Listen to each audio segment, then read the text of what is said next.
Bonjour à tous et bienvenue sur votre chaîne Savoir-faire digital. Dans nos vidéos précédentes, nous avons défini les trois objectifs clés de la régression. Premièrement, la prédiction d'une variable réponse. Deuxièmement, l'élaboration de modèles pour établir une relation entre une variable indépendante et une variable réponse ou variable dépendante. Et troisièmement, le test d'hypothèse d'association. Aujourd'hui, nous allons nous concentrer principalement sur le premier objectif, à savoir la prédiction. Plus précisément, nous allons explorer et détailler la distinction entre une estimation et une prédiction. Mais avant de passer à la démonstration pratique avec le langage R, nous poserons tout d'abord les concepts théoriques pour une meilleure compréhension.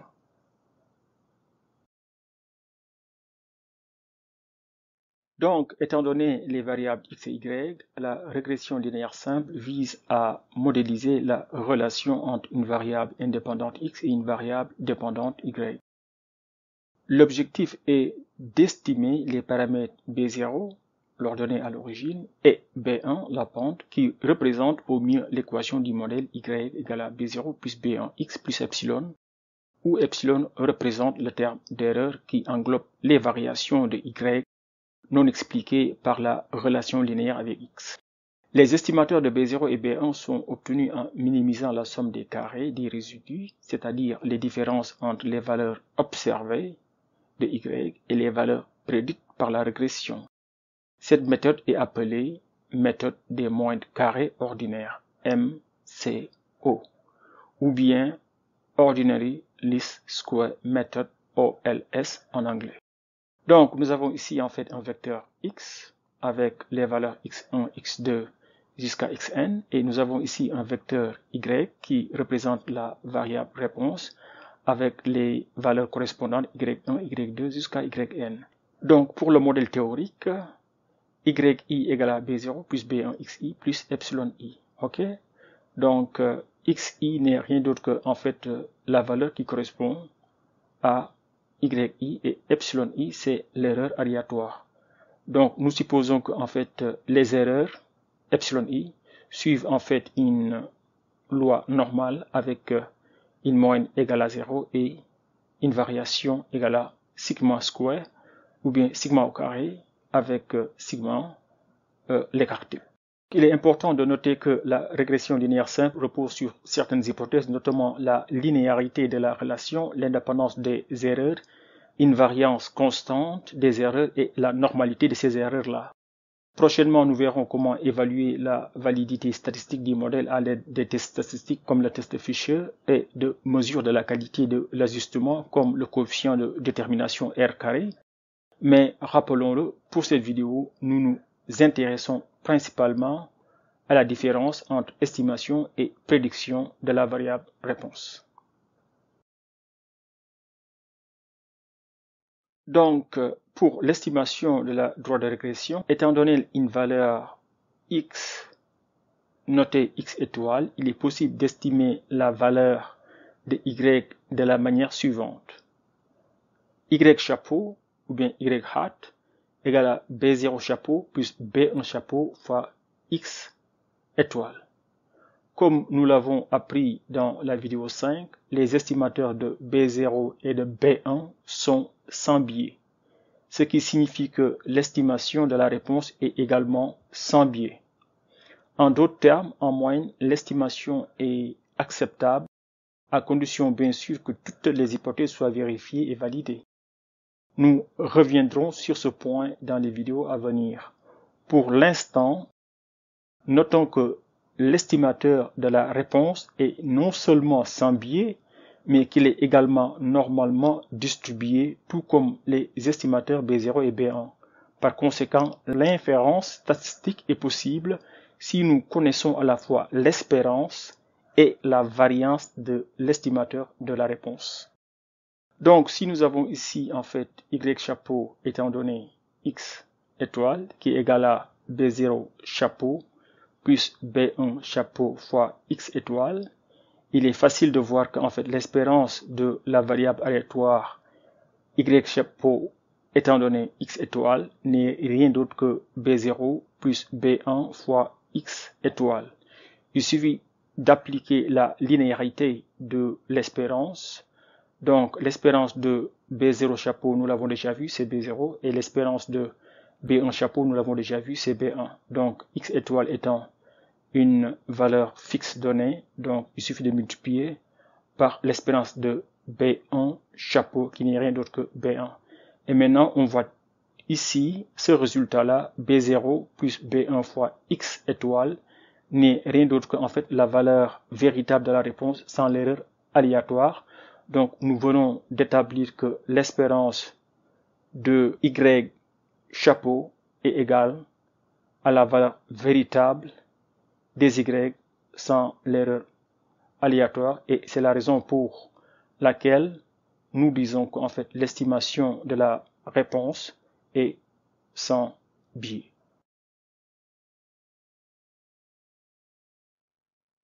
Voilà, nous avons aussi vu que B1 chapeau a une distribution normale avec une moyenne égale à B1 et une variance qui est égale à cette quantité-là.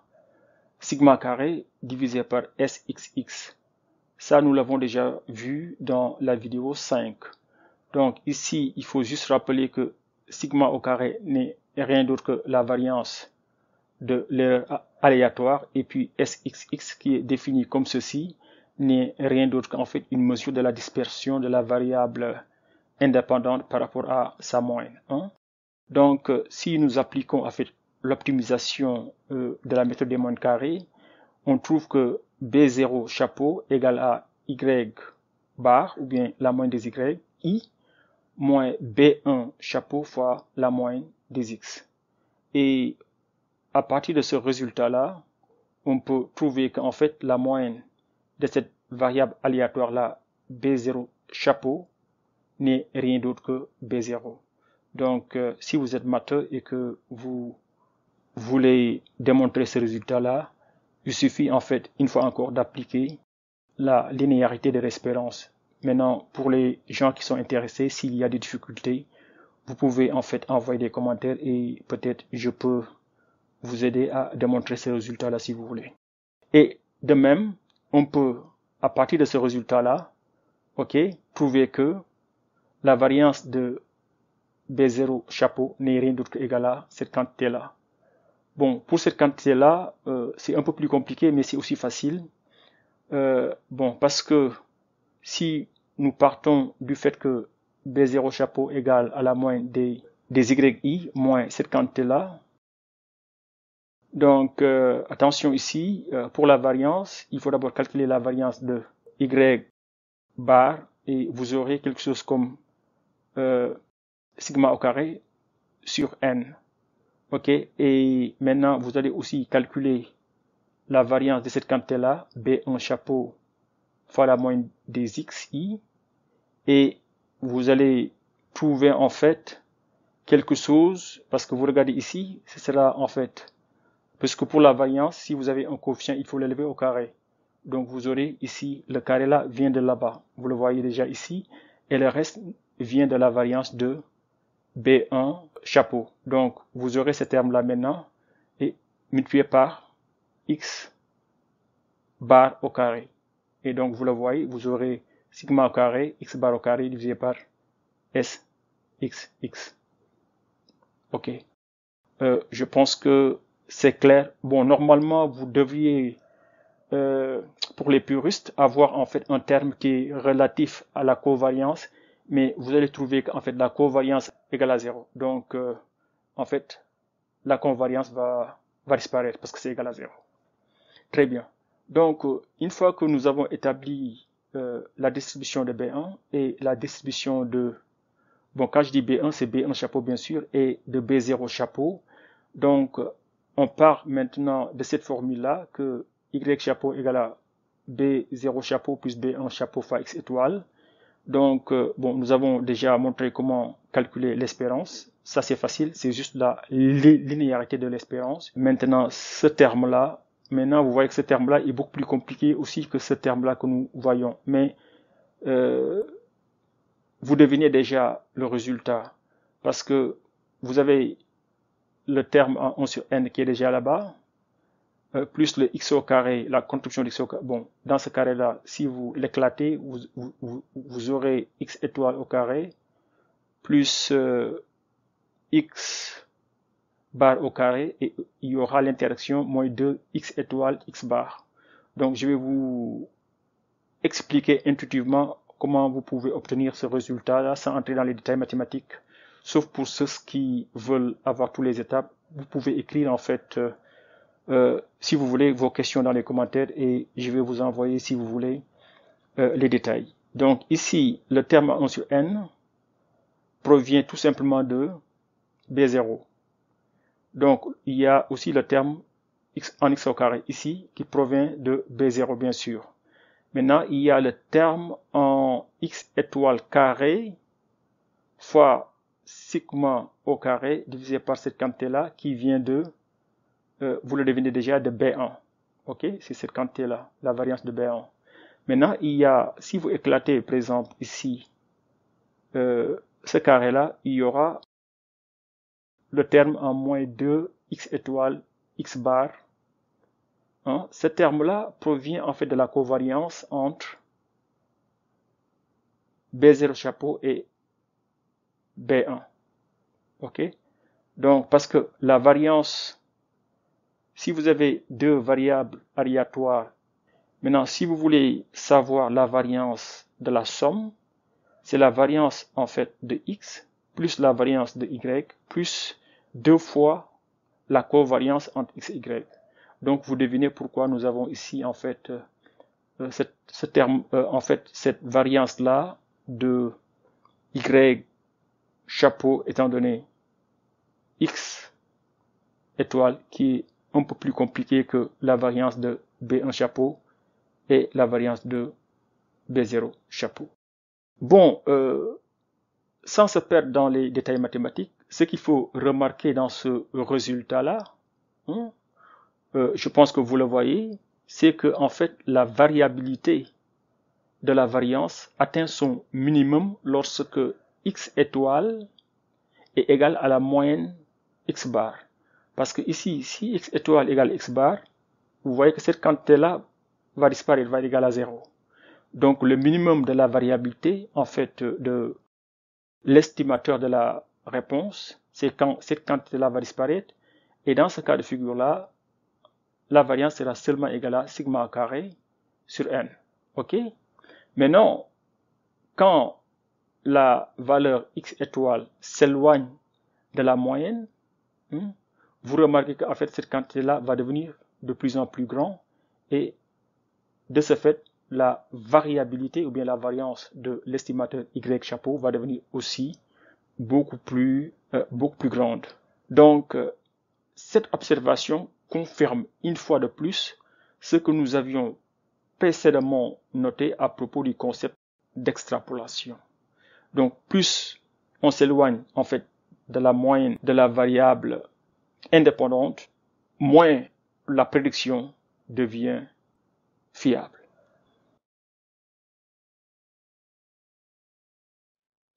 Voilà, maintenant nous allons voir comment établir l'intervalle de confiance de l'estimateur de la réponse. Ok? Une fois de plus, il est clairement évident que la longueur de l'intervalle dépend de x étoiles. Par conséquent, il est possible de construire une bande de confiance pour l'estimation de la réponse en fonction de x étoiles et de visualiser pourquoi le concept d'extrapolation n'est pas fiable. Donc ici, pour l'intervalle de confiance, nous avons par exemple l'équation qui est là. Donc l'estimateur sera le centre de l'intervalle, plus ou moins maintenant un delta. Donc on aura un intervalle qui aura une longueur de 2 delta. Donc moins delta à gauche plus delta à droite. Donc y chapeau sera le centre de l'intervalle de confiance. Donc ce qu'il faut rappeler ici, l'alpha n'est rien d'autre qu'en fait la précision, si vous voulez. Par exemple, si je pose une précision ou bien une marge d'erreur de 5%, donc j'aurai une confiance de 1 moins alpha, donc 1 moins 5% sera 95%. Bon, si vous voulez être beaucoup plus précis, vous pouvez poser votre alpha égale à, par exemple, 0.1. Non, je veux dire 0.01 ou bien 1%. Voilà, parfait. Donc là, vous aurez une confiance de 99%. Et maintenant, comment calculer le delta? Bon, ce delta-là sera égal à t de alpha sur 2 avec n-2 degrés de freedom, ou bien degré de liberté, ce qu'on appelle en fait le point critique. OK? Et cette quantité-là, bon, il faut deviner, ce qui est à l'intérieur, c'est quoi? C'est déjà la variance. Donc si on prend en fait la racine carrée de la variance, on aura ce qu'on appelle l'écart type. Maintenant, attention ici, nous ne connaissons pas en fait la variance de l'erreur sigma square ou bien sigma au carré. Donc, il faudra la remplacer par l'estimation de cette variance-là qui n'est rien d'autre qu'en fait ce qu'on appelle le MSE ou bien le mean square error. OK? Nous avons déjà parlé de cela dans la vidéo 5. Donc, ceci nous donne en fait le delta, ou bien la marge d'erreur, ou bien l'erreur standard. Nous allons revenir sur comment faire ces calculs-là dans la démonstration pratique.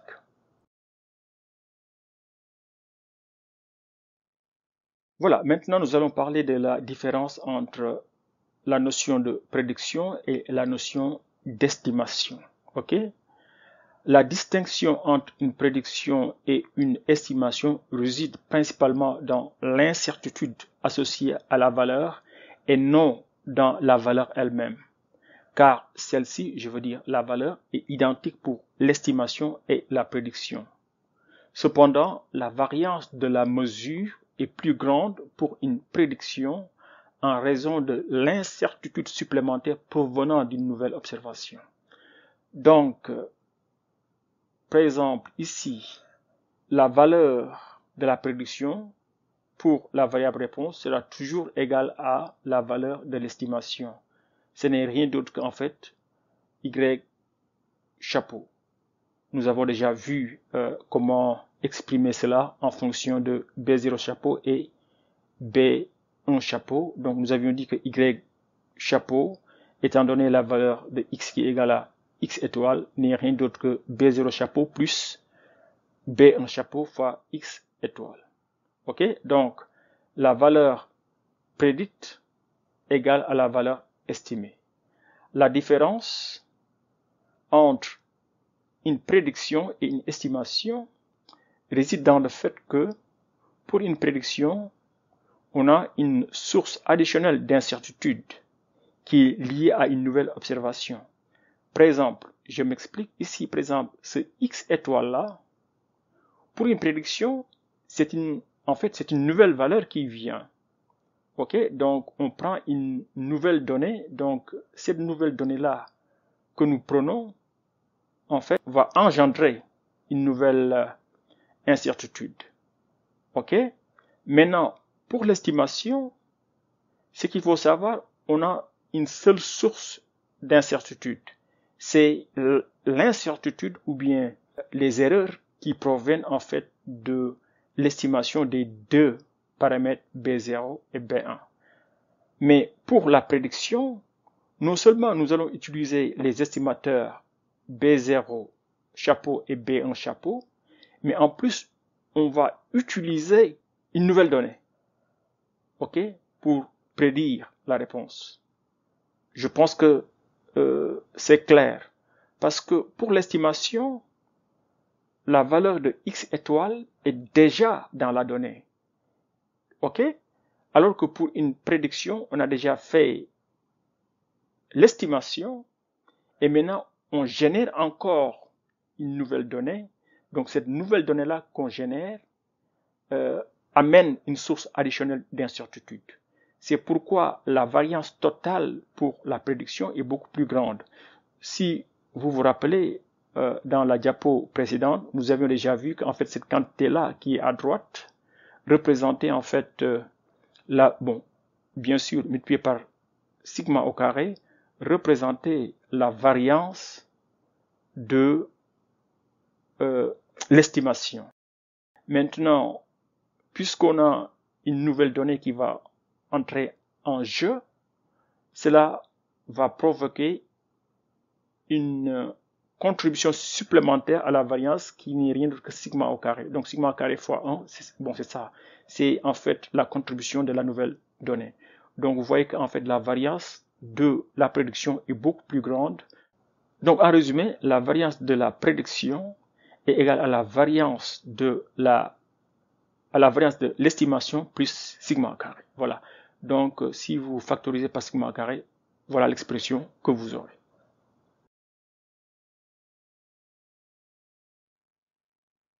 Voilà, maintenant nous allons parler de l'intervalle de confiance pour une prédiction. Voilà, nous avons déjà vu comment établir l'intervalle de confiance pour une estimation. Maintenant, nous allons voir comment établir l'intervalle de confiance pour une prédiction. Donc, puisqu'en fait, ici, nous avons Y étoile qui sera la même valeur aussi bien pour l'estimation que pour la prédiction, Y étoile sera le centre des deux intervalles, aussi bien de l'estimation que de la prédiction. Ce n'est rien d'autre que B0 chapeau plus B1 chapeau fois X étoile. Donc ça c'est le centre de l'intervalle pour la prédiction. Maintenant plus ou moins en fait l'erreur standard, mais comme nous l'avons déjà vu, l'erreur standard ce n'est rien d'autre qu'en fait ici le point critique fois cette quantité-là, hein, cette quantité-là qui n'est rien d'autre qu'en fait la racine carrée de la variance, puisque la variance égale tout ceci. Bon, normalement, théoriquement, c'est sigma au carré, mais puisque nous ne connaissons pas sigma, de même, nous ne connaissons pas B0, nous ne connaissons pas B1, mais il va falloir les estimer. Pour B0, nous trouvons un estimateur qui est égal à B0 chapeau. Pour B1, nous trouvons un estimateur qui est égal à B1 chapeau. Et pour sigma au carré, l'estimateur n'est rien d'autre que le MSE, ok, ou bien le mean square error, hein, ou bien la somme des résidus au carré divisé par n-2. Donc, il faut remarquer que la largeur de l'intervalle pour la prédiction est supérieure à la largeur de l'intervalle pour l'estimation. Voilà, nous y sommes. Place à la démonstration maintenant. Voilà, maintenant nous allons passer à la démonstration pratique avec RStudio. Ok, donc à gauche nous avons notre éditeur et puis à droite c'est le rapport qui est généré à partir de notre code. Donc comme toujours, nous commençons par ici en fait l'entête YAML. Et bon, je ne vais pas commenter cela parce que nous l'avons déjà fait dans les vidéos précédentes. Ici, vous verrez qu'en fait la sortie de l'entête YAML est là. Donc vous verrez qu'ici on a le titre, Simple Linear Regression. Ici, nous avons notre sous-titre. Ici, c'est le nom de l'auteur. Et puis, ici, vous avez en fait le TOC ou bien Table of Content qui est la table des matières. Donc, nous aurons en fait deux parties principales. Premièrement, nous allons parler des concepts ou bien plus précisément comment vous pouvez générer les variables avec le langage LaTeX que vous pouvez utiliser aussi dans RStudio. Et puis, deuxièmement, la démonstration proprement dite. Donc, commençons par les concepts. Ici, donc, pour les données, donc, comme vous le voyez, nous avons une variable indépendante x et une variable dépendante y ou bien la réponse.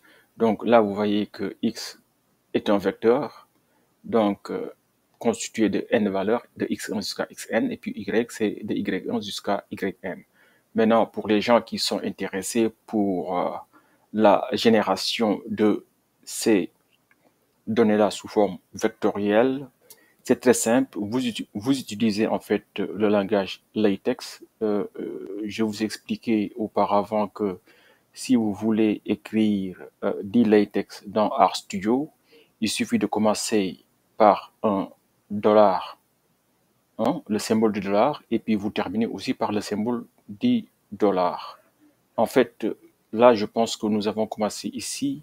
Ça, c'est en fait comment nous avons généré en fait le vecteur x. Donc, qu'est-ce que vous faites? Vous faites dollar x égale, et puis vous faites backslash begin pour dire qu'en fait, je commence en fait l'écriture d'une matrice, ou bien plus précisément ici dans notre cas, c'est un vecteur, mais c'est la même chose, hein.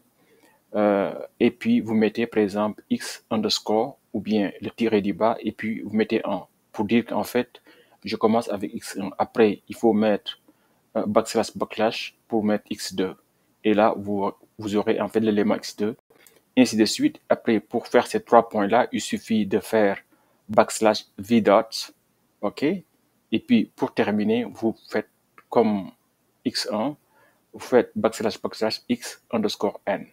OK, pour avoir xn. Et pour terminer, bon, vous avez commencé par begin, donc il faut finir par end pour dire c'est la fin. Vous faites backslash end, et puis là, vous dites que c'est la fin en fait du bloc matriciel, donc B matrix.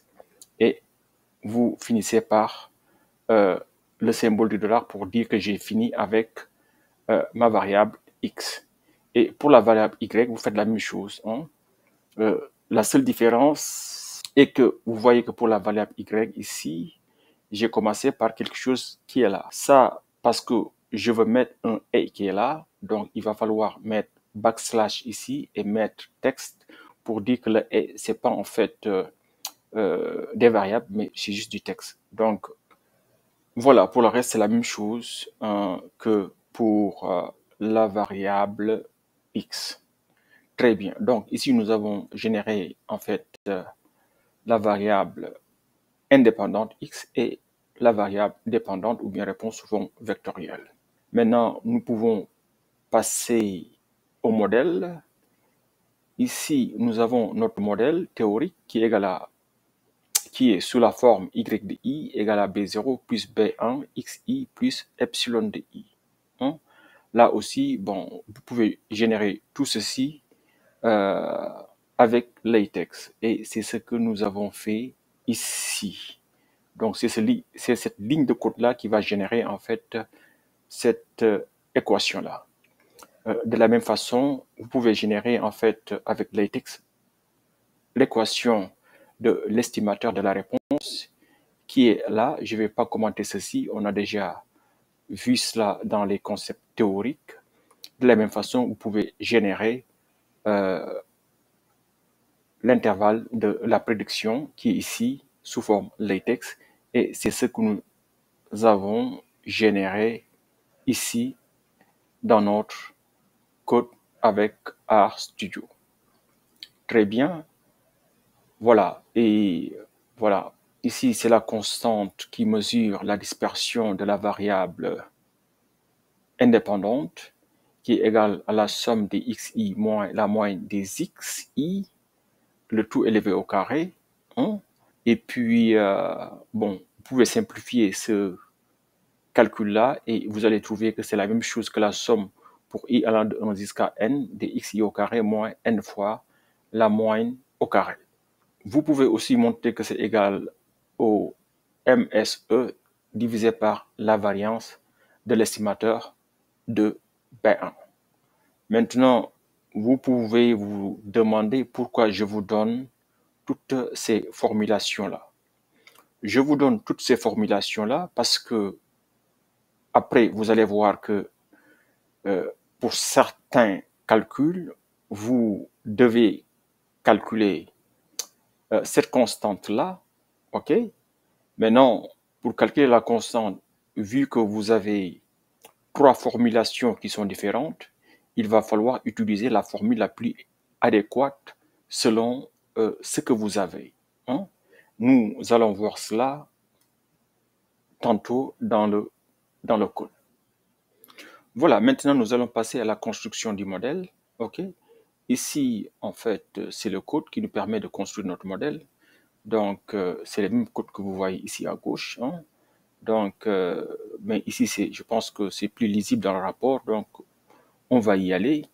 Donc là, qu'est-ce qu'on fait? On fait la lecture de nos données. Je ne vais pas revenir sur ça, on l'a vu dans le passé.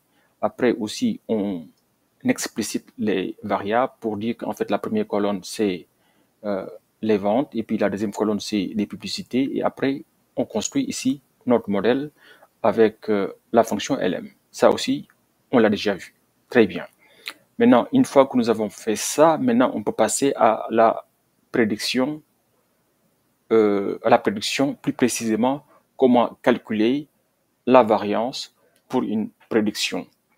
Ici, nous allons supposer qu'en fait, on a fait une dépense publicitaire de 30 000 euros. OK? Donc, pour regarder très bien, on veut calculer la variance. Et pour la formule de la variance, c'est cette expression-là qui est là. Vous la voyez bien. C'est cette expression-là plus ou moins complexe. Donc, il va falloir d'abord calculer n, mais n c'est facile, c'est le number of rows of vdata. C'est en fait le nombre de lignes de données. Et vdata, c'est ce que nous avons déjà, c'est notre data frame quand on fait la lecture des données. Donc, à partir de vdata ou bien de notre jeu de données, on peut trouver le nombre de lignes. Donc, ça, c'est facile. Donc, pour la valeur de x star ou bien x étoile, là aussi, c'est facile parce que c'est 30 000 euros de dépenses publicitaires, mais n'oublions pas, nous avions déjà dit que pour les dépenses publicitaires, l'unité est en centaines d'euros. Donc, il va falloir revenir à la bonne échelle. Donc, il faut diviser par 100. Et je pense que donc 30 000 divisé par 100, ça nous donnera un 300 ici. Je pense que c'est correct. Voilà, exactement. Et après, il va falloir calculer la moyenne x bar, OK, qui n'est rien d'autre que min. Min, c'est la fonction qui vous donne la moyenne d'une colonne ou bien d'un vecteur de données. Donc là, je mets vdata et puis on prend pub qui correspond à la publicité, donc, et je calcule sa moyenne. Une fois que j'ai ça, maintenant, il va aussi falloir calculer l'estimateur de la variance de l'erreur. Ça aussi, nous l'avions déjà vu, que nous appelons MSE. Donc, pour cela, vous pouvez le faire de plusieurs façons différentes. Dans la vidéo 5, je pense, nous l'avons à partir du résumé du modèle qu'on appelait modèle summary. Mais vu que pour cette fois-ci, nous ne voulons pas afficher en fait le résumé, donc il va falloir utiliser une autre approche. Par exemple, il y a une fonction qui s'appelle sigma et vous passez en fait votre modèle. Quand vous appelez la fonction sigma sur votre modèle, vous allez trouver en fait votre écart type. Et quand vous élevez votre écart type au carré, vous trouvez en fait donc l'estimateur de la variance de l'erreur. Et c'est ça que nous calculons ici et nous l'appelons MSE. Très bien. Voilà, maintenant il va falloir aussi trouver en fait cette constante-là, Sxx, ou bien si vous voulez la dispersion qui est là. Maintenant, pour cette valeur-là, vous avez plusieurs façons de le faire. Vous pouvez calculer la valeur en utilisant la somme des xi moins la moyenne des xi et élevé au carré. Ou bien vous pouvez aussi utiliser cette simplification-là, ici, ou bien vous pouvez utiliser aussi cette formulation-là. En fait, les trois formulations sont équivalentes. Voilà, ici, nous allons utiliser en fait la dernière formulation. Donc, Sxx égale à MSE divisé par la variance de l'estimateur de B1. Donc, si vous utilisez en fait la dernière équation, donc là, il est facile de calculer Sxx.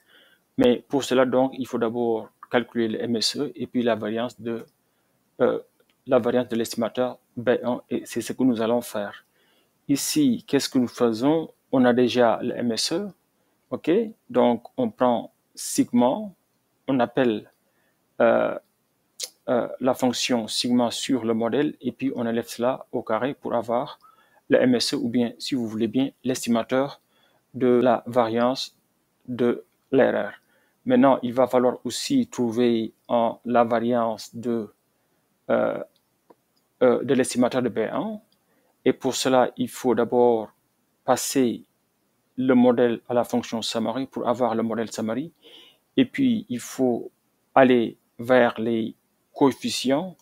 Bon, ici, c'est du pareil au même. Vous pouvez soit faire coefficient ou bien coef. Donc, et puis, vous allez sur la ligne, en fait, des publicités et sur la colonne, en fait, de l'erreur standard ou bien standard error.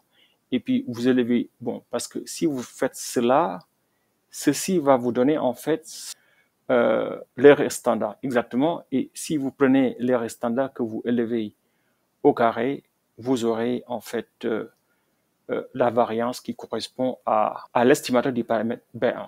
Donc, je pense qu'il serait bien de vous montrer en fait ce que ce code-là fait. Donc ici, on va aller dans notre console et là, vous voyez qu'en fait, le résultat sera égal à 0.0078.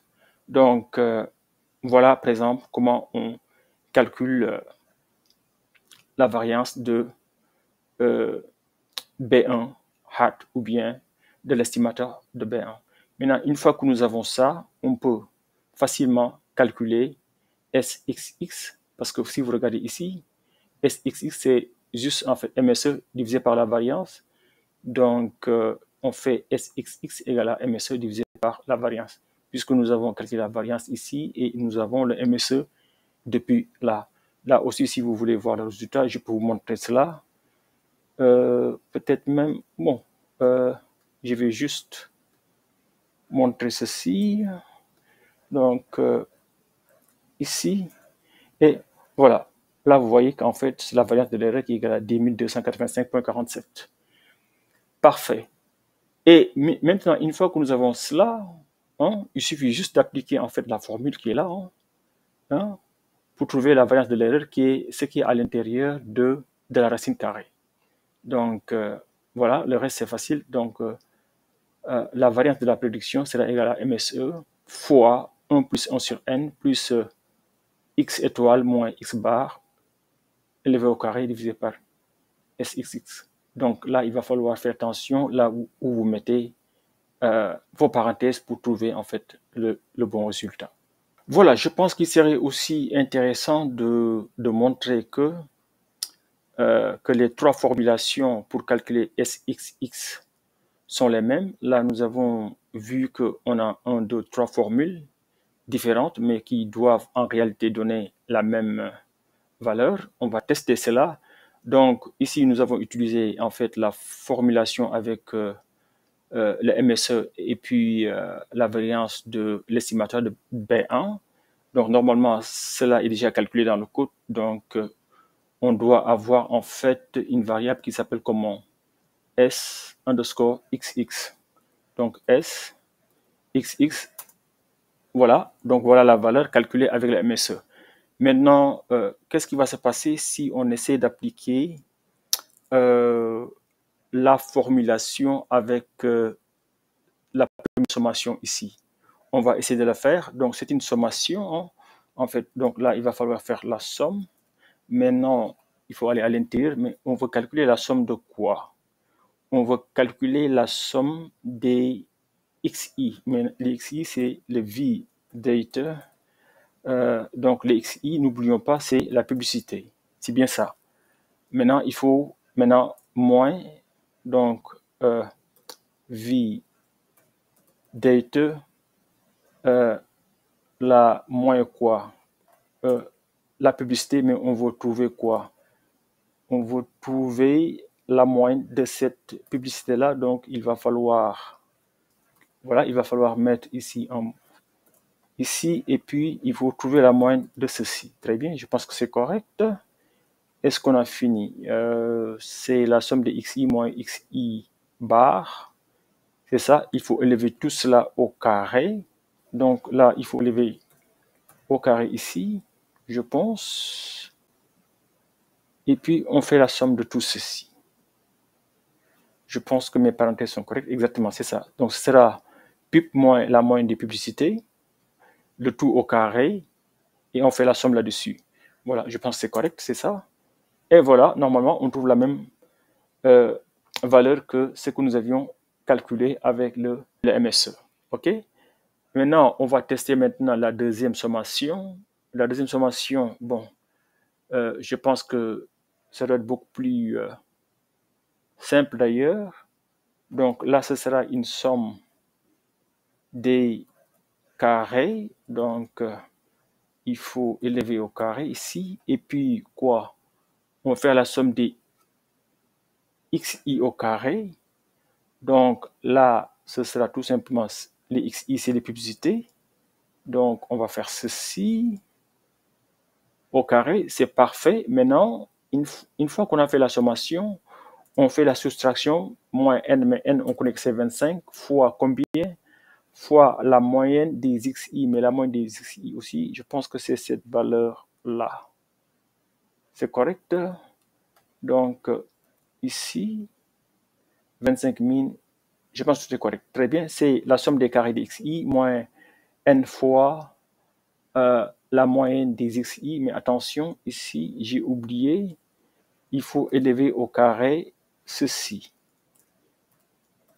Voilà, et puis entrer.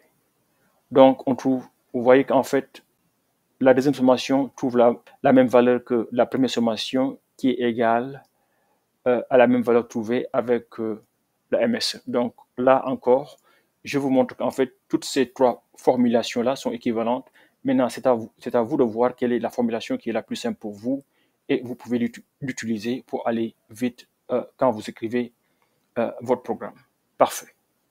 Voilà, et puis finalement, après tous les calculs, vous allez trouver en fait que la variance de la prédiction pour une valeur en publicité égale à 30 000 euros, cette variance-là doit égaler à 1,4 10 puissance 4, qui est à peu près égal à 14 290. Bon, là aussi, si vous prêtez attention, vous allez remarquer qu'en fait, vous pouvez vous poser la question, ce résultat-là, ça provient d'où? OK? Parce que si vous regardez le code qui est écrit ici, on n'a pas affiché en fait cette ligne-là. Donc, je vais vous montrer, en fait, là, je vais effacer ceci, et puis je vais fermer ça. Je vais vous montrer comment vous pouvez, en fait, générer cet affichage-là. Donc, il suffit tout juste de calculer, en fait, votre valeur ici sans afficher dans la cellule du code. Maintenant, vous utilisez, par exemple, en fait, ce qu'on appelle R-expression. Par exemple, vous écrivez ici, ça c'est simplement du texte en gras, ok? Quand vous faites star, et puis à la fin, au début et à la fin, 2 fois étoile, et à la fin, 2 fois étoile, ça va mettre le texte en gras. C'est pourquoi vous voyez ici que prediction variance, ceci est en gras, ok? Maintenant, pour le reste, c'est du latex. Vous voyez ici, j'ai commencé par $1, ok? Très bien, et j'ai fini ici par $1, et tout ce qui est à l'intérieur, c'est juste en fait, bon, maintenant ici, il faut faire très attention parce que ça, c'est du code. Maintenant, ici, je suis en train d'écrire du latex et je veux dire à cette expression-là que la valeur qui est là, c'est une valeur qui est déjà, c'est une variable R. Donc, c'est pourquoi vous voyez ici, il faut mettre en fait après le signe du dollar un backtick, ok? Et puis, vous mettez R pour dire qu'en fait, c'est une variable R. Et puis, vous mettez en fait vos accolades et vous dites qu'il faut afficher ici la variable qu'on appelle predvar qui est déjà calculée ici, ok? Et maintenant, mais si vous faites cela comme cela, vous aurez en fait un affichage scientifique. OK? Et après, il y a l'approximation entière que nous voulons avoir ici. Donc, latex, ce symbole-là s'appelle tout simplement \approach. approx ou bien approximativement. Et puis, le nombre qui est là, en fait, c'est le même nombre qui est là, mais on veut l'afficher, en fait, sa forme entière, disons. Et pour cela, bon, là aussi, je vais encore utiliser, en fait, le même truc. J'ai dit qu'en fait, c'est une variable R, donc je mets ici R. Et puis maintenant, je dis il faut mettre un formatage ici à l'intérieur. Bon, je sais que c'est plus ou moins compliqué, mais une fois que vous avez l'habitude, ça devient facile. Je dis, donc, je prends la variable qui s'appelle predvar, ou bien la variante de la prédiction, et puis il faut l'arrondir d'abord. Bon, on l'arrondit pour le transformer en valeur entière. OK? Donc, là, vous voyez que j'ai tout simplement mis round, j'ai pas mis combien de chiffres après la virgule, donc, par défaut, ce sera une valeur entière. Et puis, maintenant, pour faciliter la lisibilité, j'ai dit à R de faire un formatage. Donc, c'est pourquoi j'appelle la fonction ici format. Et puis, je lui-même impose de me donner un séparateur. OK? Bon, là, on est dans le système anglo-saxon. Et puis, le séparateur pour les milliers, c'est en fait la virgule. Donc, je lui dis qu'en fait, mon séparateur Big Mark, comma. OK? Pour lui dire qu'en fait, c'est pourquoi vous voyez ici une virgule. Bon, là, je pense que vous comprenez, dans le système anglo-saxon, la virgule, c'est le séparateur de milliers. Bon, ce qui est en fait l'équivalent du point pour les francophones. Je pense que vous comprenez. D'ailleurs, vous le voyez très bien, 1.4 10 puissance 4, c'est 14 290, etc. Voilà. Donc, bon, pourquoi on fait tout ceci? Vous pouvez vous demander la question. Par exemple, si le rapport était destiné tout simplement à un scientifique, c'est pas la peine de faire tout ceci. Mais des fois, il y a des personnes qui ne peuvent pas lire des écritures scientifiques. Donc, c'est pourquoi je pense que il est important de visualiser, comme je dis toujours, vos résultats de forme facile. Même si la personne ne peut pas lire en fait une écriture scientifique, la personne peut bien lire 14 290 et puis vous lui facilitez même la tâche en lui donnant en fait ici le séparateur des milliers. Voilà, tout ceci est important. L'analyse des données, c'est pas seulement en fait le programme lui-même, mais c'est le programme et la présentation en fait des données et des résultats. Donc, d'ailleurs, même mieux, vous voyez qu'ici, j'ai un bouton qui me permet même de cacher en fait le code si le rapport est destiné à quelqu'un qui ne comprend pas le code. Donc, si je clique sur Hide, vous voyez ce qui se passe. Donc, bon, je peux même cliquer ici encore Hide.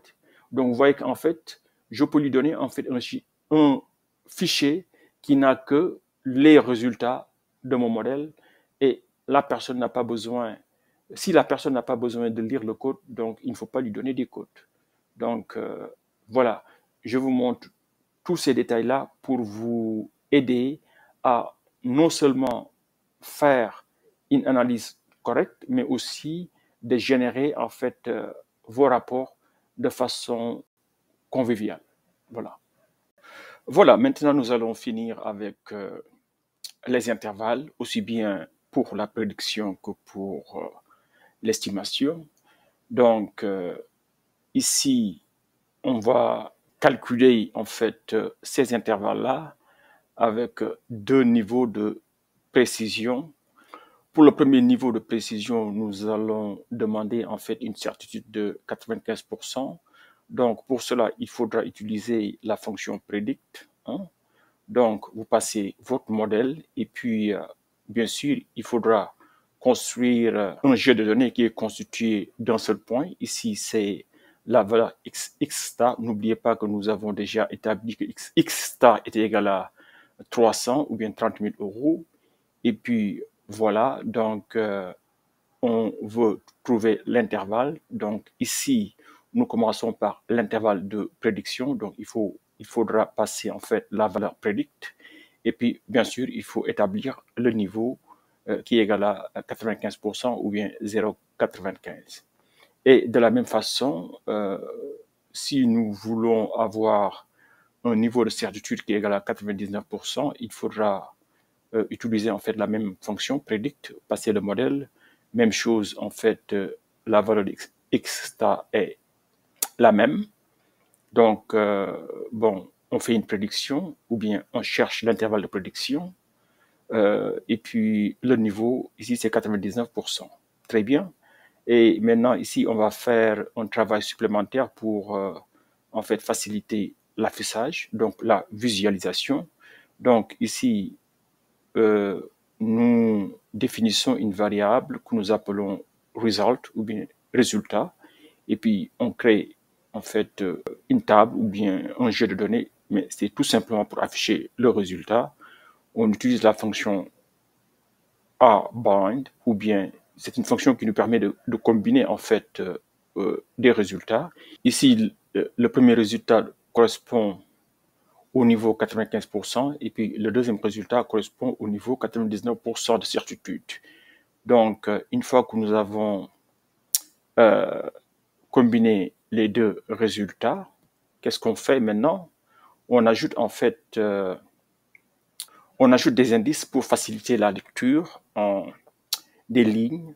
Donc, pour la première ligne, on met un index 95% ou bien 95% level. Et puis, pour le deuxième résultat ou bien la deuxième ligne, on met 99% level.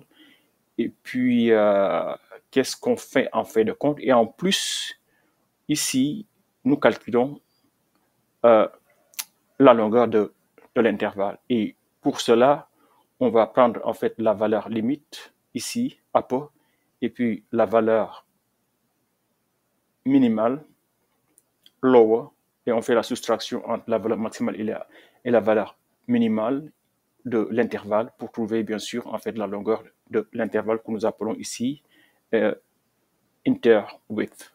Et en fin de compte, nous affichons en fait les résultats. Et là, vous voyez par exemple pour en fait 99% de certitude, la valeur minimale c'est 427 000 et comprenez très bien, ces 427 000 là c'est en milliers d'euros et la valeur maximale c'est 921 000 et comprenez bien c'est 921 000 euros.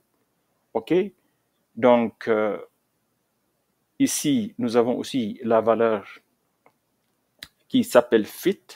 Cette valeur-là, en fait, c'est la valeur moyenne de l'estimation, ou bien si vous voulez, le milieu de l'intervalle. Donc, qu'est-ce que cela veut dire? Donc, si on veut faire une prédiction avec 95% de certitude pour une dépense publicitaire de 30 000 euros, on peut prédire que les ventes vont varier entre une valeur minimale de 427 000 euros et 921 000 euros, avec une valeur moyenne de 674. Et donc, vous voyez qu'ici, la longueur de l'intervalle ou bien de l'incertitude, c'est 494 000 euros. OK? Donc, ça dit qu'en fait, en moyenne, on aura une vente de 674 000 euros, mais on peut aller jusqu'à 921 000 euros ou bien descendre jusqu'à 427 000 euros. Donc, maintenant, si on veut être beaucoup plus précis, donc à 99% de certitude, vous voyez que nous l'avions déjà dit auparavant, la valeur moyenne ne change pas. C'est toujours 674 000 euros en moyenne.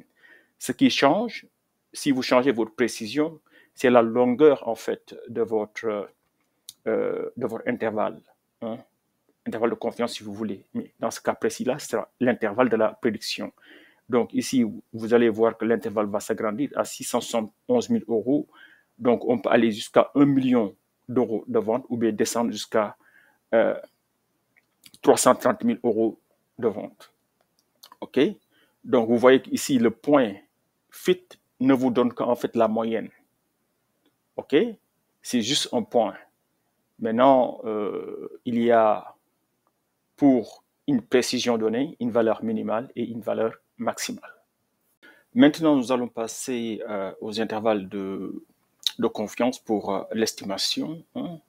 En fait, c'est la même fonction, c'est la fonction predict, sauf que maintenant, pour intervalle, il faut passer confidence, pour dire qu'en fait, c'est l'intervalle de confiance pour l'estimation et non pas pour la prédiction. Et pour cet intervalle-là, nous n'avons pas besoin de calculer de résultats, on va seulement le faire pour le niveau 95% de certitude pour comparer avec l'intervalle de prédiction. Très bien. Donc, si vous faites l'exécution, vous allez voir qu'en fait, la valeur faite ou bien pour l'estimation du centre ne change pas. Vous allez voir que c'est toujours 674 000 euros, ce qui est là, c'était la même valeur. Donc, nous l'avions déjà vu dans les concepts théoriques que la valeur moyenne ne change pas. Ce qui change, c'est la longueur de l'intervalle suivant que vous changez le niveau de précision ou bien le type. Quand je dis type, il faut comprendre est-ce que c'est une prédiction ou bien est-ce que c'est l'intervalle de confiance pour l'estimation. Donc ici, on va voir qu'en fait la valeur minimale sera égale à 543. Maintenant, comparé au niveau 95% pour la prédiction, vous allez voir qu'en fait la valeur minimale était égale à combien? 427. Maintenant, on a seulement 543. Et la valeur maximale ici, on aura combien? 805 000 euros, alors que pour la prédiction, on avait 921 000 euros. Donc, vous voyez qu'ici, la longueur de l'intervalle pour les 95% pour la prédiction était égale à combien? C'était 495 000 euros. Maintenant, comparé à cet intervalle-là, vous pouvez regarder ici, si vous, je ne l'ai pas fait, mais vous pouvez le faire. Je vais maintenant ici calculer, ici j'ai min, moyen, max, mais c'est pas grave. Pour trouver la longueur, il va falloir tout simplement ajouter la valeur absolue ici. Et là, vous aurez ici une longueur de 261 000 euros. Donc là, vous voyez qu'en fait, la variance est beaucoup plus petite. C'est ce que nous avions dit auparavant. Quand vous faites une prédiction, la variabilité est beaucoup plus grande comparée à une estimation.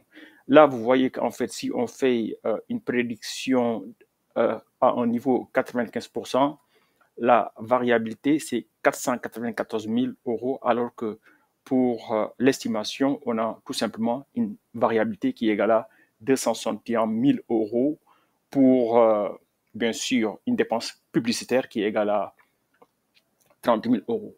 Donc, voilà, grosso modo, ceci nous a permis de voir la différence entre une prédiction et une estimation. Je pense que la démonstration a été utile. Et voilà, nous arrivons à la fin de cette vidéo sur l'estimation et la prédiction de la variable réponse en régression linéaire simple. Nous avons exploré comment estimer et prédire la réponse en mettant l'accent sur les différences entre l'incertitude associée à une estimation contre celle associée à une prédiction. Dans nos prochaines vidéos, nous allons approfondir l'étude de la régression linéaire simple. Nous examinerons les diagnostics pour évaluer les hypothèses du modèle, identifier les valeurs aberrantes ou bien outliers qui peuvent influencer nos résultats et différencier entre l'adéquation du modèle et sa performance. Chaque étape de ce processus est cruciale pour comprendre et interpréter correctement les résultats de notre analyse. Alors, restez à l'écoute pour nos prochaines vidéos et n'oubliez surtout pas de vous abonner à la chaîne. Merci et à très bientôt.